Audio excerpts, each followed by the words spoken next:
Hi, my name is Mike Vizdos, and I'm with Implementing Scrum. We're starting a new section called Implementing Scrum UnScripted, and I have a gentleman named James Brett on the phone with me today, and he is from Australia. James, you want to go ahead and introduce yourself? Hi guys, hi Mike. My name's James, as Mike said. I'm the sort of runner of scrummaster.com.au. I'm based in Brisbane, Australia, and you can probably tell by my accent an ex-Pommy, a UK guy. I've been in Australia for 2 years now, and I think me and Mike are going to talk through some interesting results from a Scrum survey that we've just completed in Australia.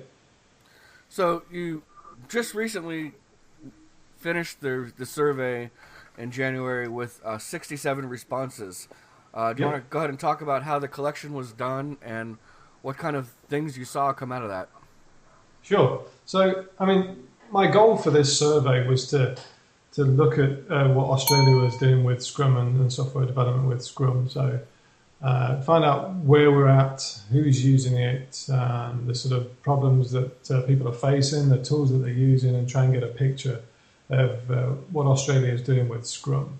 So, um, One of the first responses that we've got is the response distribution chart, where you can see that the main respondents are from Brisbane, Sydney, and Melbourne. So I run the Brisbane Scrum user group, and Martin Kearns and I developed the survey from a range of different questions, and we put our heads together to try and ascertain where we were. And Martin runs the Melbourne Scrum user group. Hence, the majority of the respondents came from both the Brisbane and the Melbourne Scrum user group. And I think there was a raft of, say, 9 or 10 people from Martin's company, Renew Tech. There's also a Brisbane Scrum user group and a little presence down there, and they've got some answers back for us as well.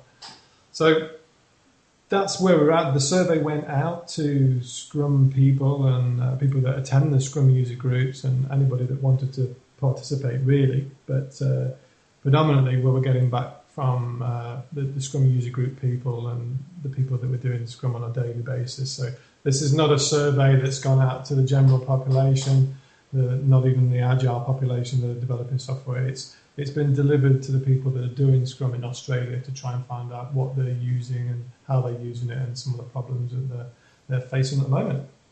And people are more than welcome to go ahead and check out the survey results. Were there anything that just stuck out as surprising to you during this survey? Right, yeah. No, we're not intended to walk through every single chart on this. You guys can actually just wander through the data, and I'm sure you'll find it interesting, and some people find some charts more interesting than others. So if you just head on over to the website, you can see all the stats and figures there.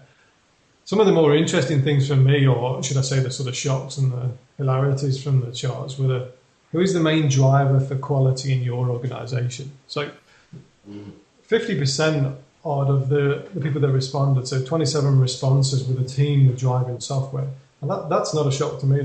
You would expect a good, collaborating, motivated team to be driving quality in the actual software that they're delivering.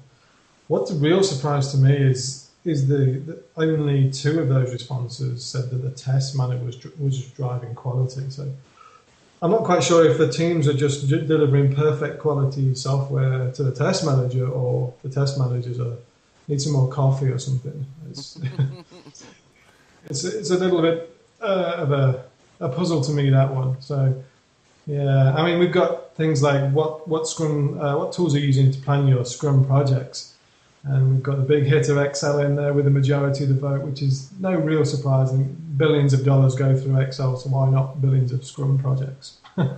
Right, and of course, I like that small portion that's actually doing it all manually. Yeah, right.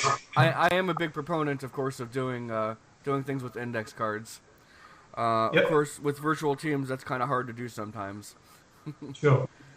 Yeah, that's another thing to quantify, I guess. To say that you're using Excel doesn't necessarily mean that you're not using index cards, Kanban walls, and all that kind of thing. So I'm hoping that the people that responded with Excel have actually got information radiators with all that things as well, not just that they put an Excel spreadsheet on SharePoint or on the intranet somewhere.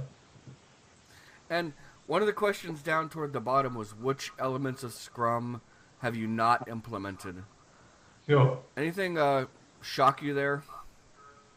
Yeah, mate. I mean, you've got to go towards the end of the go sprint burn down charts, release burn down charts. I mean, to me, I'm sure everybody that's into Scrum will be thinking, "Whoa!" I mean, that's one of the key feedback indicators, right? We need to know how we're progressing. Arguably, I could see less people using the release burn down chart. I've seen some teams not do that, but a sprint burn down chart for me, and it's one of the highest respondents after the release burn down chart, which I find absolutely amazing. And then we look across the chart to the sort of bluish stack, and we've got sprint retrospectives. So we've lost the essential feedback mechanism of Scrum and the inspect and adapt. How are we looking at what we're doing, and how are we getting continual improvement without a retrospective? So they're of concerns to me, and certainly something that needs to be addressed to get the most productive and highest value from your software teams. And this does not seem to be a problem just in your part of the world. I see this a lot with clients. Right. They start skipping the retrospectives, and Yep. they figure the burn down charts are just for reporting up to management. And those are two very, very big misnomers about what they're for. So maybe we can talk more about those in a future recording. Sure. I mean, for the guys, if you want to pop over to the Scrum Master website that I've got, I actually wrote an article of why you should do sprint retrospective. So I obviously need to distribute that out to the people that did the survey. Okay, and what we'll do is also on the write-up for this, make sure that people have all of the links necessary. The all of the audio recording for this will be at implementingscrum.com, and all of the survey results and any extra reading will be at scrummaster.com.au. Yep. And we'd both welcome you to check out both sites.